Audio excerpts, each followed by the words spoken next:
हमने देखी संभल की सहसपुर बिलारी रियासत की हम बात कर रहे हैं, जिसके राजा चंद्र विजय सिंह से जब रिपब्लिक भारत की टीम ने बात की तो उन्होंने बताया कि ये बावड़ी उनके राज परिवार की है, उनकी पुरखों की है। क्या कुछ उन्होंने कहा, आपको सुनवाते हैं।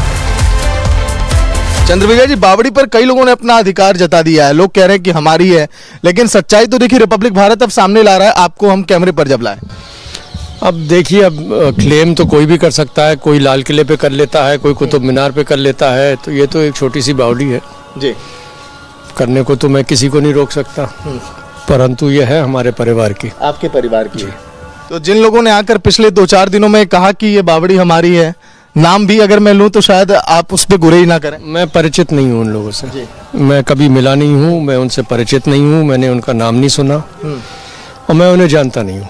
क्या बावड़ी के अलावा और ऐसी कहीं जमीनें हैं जिसको लेकर पूरे देश में विवाद हो, लोग मालिकाना हक जताते हो, लेकिन वो आप ही की प्रॉपर्टी है? अब इतने बड़े तो हम थे नहीं कि और बहुत सी प्रॉपर्टीज हैं, मगर हाँ कुछ कुछ ऐसी हैं, चंदौसी में ही हैं 2-1 और प्रॉपर्टीज जिस पे लोगों का कब्जा है।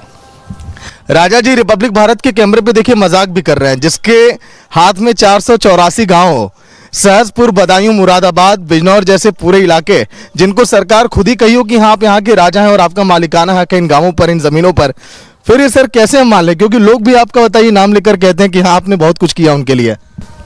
अपना फर्ज निभाया है साहब, जिस लायक भी थे, टूटे फूटे वैसे करा है। ठीक है। अच्छा, राजा जी से इस किले के बारे में देखिए जान लें, अगर आप इसकी खूबसूरती को आप देख रहे हैं तो राजा जी बताएं कि दें कि आखिर हम कैसे यहाँ पर रहते हैं और ये किला कैसे बनवाया गया, इसका उद्देश्य क्या था? राजा जी प्लीज।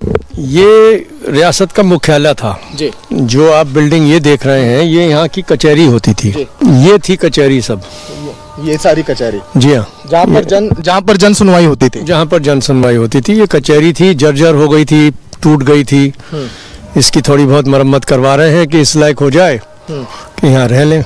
राजा जी कह रहे हैं बावड़ी पर कोई भी हक जता ले, हमें क्या फर्क पड़ता है, सरकार जानती है। ये लोगों का बड़प्पन है साहब, और रहा बावड़ी का, क्योंकि उत्तरी भारत में बहुत कम है ऐसी बावड़ियाँ, यहाँ प्रथा नहीं थी, यहाँ कुओं की थी। दक्षिण भारत, राजस्थान, गुजरात, इन स्थानों में बावड़ियों की प्रथा थी। तो ये क्योंकि अनोखी चीज़ है और वहाँ कोई निवास तो कर नहीं सकता, तो इसलिए मेरी तो अपील यही है सरकार से कि वहाँ के कागज खंगालें और वहाँ चंदौसी वासियों को समर्पित कर दें, एक पर्यटन स्थल उधर बना दें।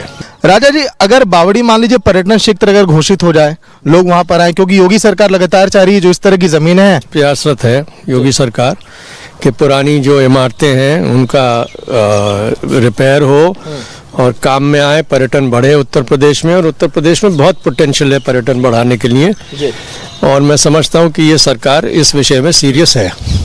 तो योगी सरकार की आप तारीफ करेंगे यहाँ पे? इस विषय में ज़रूर करूँगा, और भी 2-3 चीज़ें हैं जिसके काबिल तारीफ है वर्तमान सरकार। लेकिन आपकी जानकारी के लिए बता दूं, कई सारे स्कूल, यही नहीं कई सारे कुछ अस्पताल, सड़कें भी इन्होंने बनवाई, और यही नहीं यहाँ पर पुल भी बनवाया जब इन्हें लगा कि हाँ लोगों को परेशानी हो रही है, दिक्कत हो रही है। राजा जी आपने पुल बनवाया, सड़कें बनवाई, स्कूल भी बनवाए, इस तरह भी हमने सुना। सब जनता की मेहरबानी थी, उन्होंने वोट दिए और वो निभाने का प्रयास करा।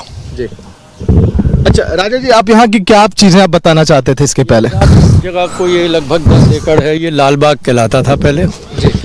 तो इधर वो कुछ बुजुर्गों की समाधियाँ हैं, इधर एक छोटा सा मकान होता था जिसे राम निवास कहते थे। इन लोगों ने अपने पैसे को देकर पुलों का निर्माण करवाया, सड़कें बनवाई, और इसीलिए बाहर जब इस किले के हमने लोगों से बातचीत की जो गरीब थे, वो भी कहे कि राजा जी ने तो बिना नेता रहते भी हमारे लिए काम किया। वो तो सरकारी फंडिंग नहीं थी सर, आप लोगों ने फिर भी किया, ऐसा जहन में ये सब ख्याल कैसे है? नहीं, ख्याल मेरा नहीं है साहब, बुजुर्गों ने करा। ये जो चंदौसी से मुरादाबाद की सड़क है, ये पुरखों की बनाई हुई है, पक्की 1912 में बनाई थी। रेलवे स्टेशन है यहाँ सहसपुर का जी, इसके लिए भूमि उपलब्ध करवाई थी, धर्मशाला बनवाई थी, स्टेशन में आर्थिक सहायता करी थी जी।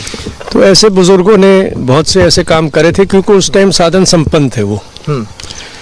और बात को जब हमारी माता जी, हमारी बहन दोनों मंत्री रही हैं उत्तर प्रदेश सरकार में, मैं एमएलए रहा हूँ, एमपी रहा हूँ, तो जो फंड्स मिलते थे सरकार के माध्यम से उसमें हम लोग लगाते थे। एक आखिरी सवाल यही, बावड़ी को लेकर क्या अब आगे जो दावे किए जाएं उसको सबको या पूरा देश अब सिरे से खारिज करे, बावड़ी पर पूरा हक चंद्रविजय जी का है? नहीं, देखिए, इसमें मैं स्पष्ट कह रहा हूं कि बावड़ी के कागज सरकारी अमला जो है, सरकार का जो एडमिनिस्ट्रेशन है, वो खंगाल ले, वो सेटिस्फाई हो जाए कि किसकी है। उसके पश्चात जब उन्हें ये सिद्ध हो जाता है कि हमारे और हमारे परिवार की है, तो फिर वो उस बावड़ी को मेहरबानी करके ले ले, पुरातत्व विभाग या पर्यटन विभाग को दे और चंदौसी के लिए एक अच्छी जगह बनाए। ये हम चाहते हैं।